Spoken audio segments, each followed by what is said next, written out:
Bapak, Ibu, Saudara, Shalom. Mari kita berdoa sebelum kita membaca firman dan merenungkan firman Tuhan hari ini. Bapa kami di dalam sorga, terima kasih untuk anugerah Tuhan. Kembali pada hari ini kami akan membaca firman Tuhan dan merenungkannya bersama. Kiranya Tuhan memimpin kami semua. Di dalam nama Tuhan Yesus kami berdoa dan mengucap syukur. Amin. Bapak, Ibu, Saudara, pembacaan firman Tuhan hari ini diambil dari Yohanes pasal 12 ayat 1 sampai ayat yang ke-8. Demikian bunyi firman Tuhan. 6 hari sebelum Paskah, Yesus datang ke Betania, tempat tinggal Lazarus yang dibangkitkan Yesus dari antara orang mati. Di situ diadakan perjamuan untuk dia dan Marta melayani, sedang salah seorang yang turut makan dengan Yesus adalah Lazarus. Maka Maria mengambil setengah kati minyak narwastu murni yang mahal harganya, lalu meminyaki kaki Yesus dan menyekanya dengan rambutnya. Dan bau minyak semerbak di seluruh rumah itu.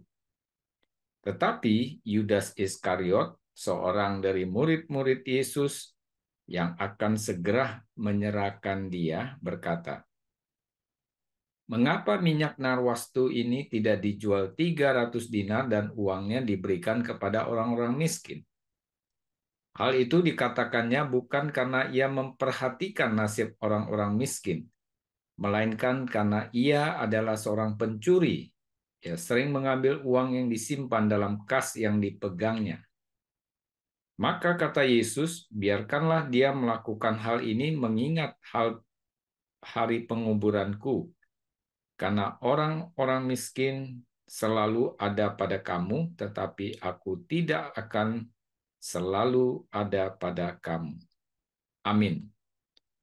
Bapak, Ibu, Saudara, dalam percakapan ini, ketika Tuhan Yesus datang ke Betania, tempat tinggal Lazarus, yang dibangkitkan dari antara orang mati, maka kita melihat ada dua tokoh di sini yang melakukan sesuatu. Yang pertama adalah Maria. Maria tidak berbicara, tetapi dia melakukan sesuatu yang sangat penting. Sedangkan Yudas banyak bicara, tetapi dia tidak melakukan apa-apa. Hal kedua adalah Maria meminyaki kaki Yesus dan menyekanya dengan rambutnya. Itu suatu tanda penghormatan yang luar biasa kepada Tuhan Yesus. Sedangkan Yudas hanya menghitung berapa minyak narwastu yang ditumpahkan, yaitu seharga 300 dinar. Yang ketiga, Maria meminyaki kaki Yesus dengan minyak narwastu yang murni, yang mahal. Yudas mengatakan, uang 300 dinar bukankah bisa dipakai untuk orang-orang miskin? Namun, Yudas tidak memiliki kemurnian dalam hatinya, sebab ia adalah seorang pencuri. Yang keempat, Maria adalah seorang yang beriman, menyerahkan yang paling berharga untuk Tuhan. Sedangkan Yudas tidak beriman, sebab Yudas yang akhirnya menyerahkan Tuhan Yesus dengan mengkhianati dia. Saudara. Bapak, Ibu, Saudara, dari kisah ini kita bisa melihat bahwa ketika Maria memberikan minyak narwastu yang murni, lalu menuangkannya ke kaki Yesus dan menyekanya dengan rambut, kata minyak narwastu yang murni, kata murni, itu berasal dari akar kata iman. Jadi bukan hanya sekedar memberikan minyak yang sangat mahal, tetapi itu adalah satu tindakan iman, mengurapi kaki Yesus dan menyekanya dengan rambutnya. Itu adalah untuk persiapan Yesus yang akan menghadapi kematian.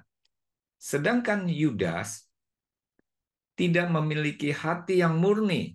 Tindakannya bukan karena iman, tetapi untuk kepentingannya sendiri. Dia banyak bicara, tetapi dia tidak melakukan apa yang berkenan kepada Tuhan.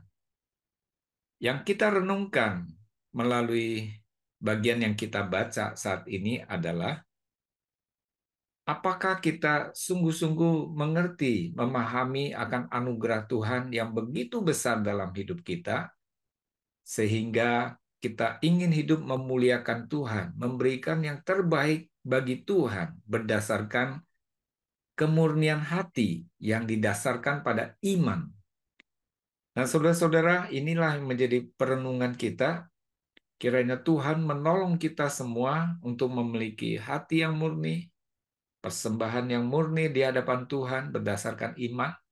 Karena ketika kita ingin melayani dan mempersembahkan yang terbaik bagi Tuhan, itu pun harus ada di dalam kebenaran dan iman yang ditopang oleh kasih karunia Tuhan juga. Bukan berdasarkan dari diri kita sendiri. Kiranya Tuhan memberkati kita semua. Amin. Bapa kami di dalam sorga, kami bersyukur untuk firman-Mu, pimpinlah supaya kami melakukan segala sesuatu dalam hidup kami dengan iman, dengan penuh syukur, hormat, dan memuliakan Tuhan, dan tidak berpusat pada diri kami sendiri. Kiranya nama Tuhan dipermuliakan dalam kehidupan dan pelayanan kami. Di dalam nama Tuhan Yesus kami berdoa dan mengucap syukur. Amin. Sampai jumpa, Tuhan memberkati kita semua.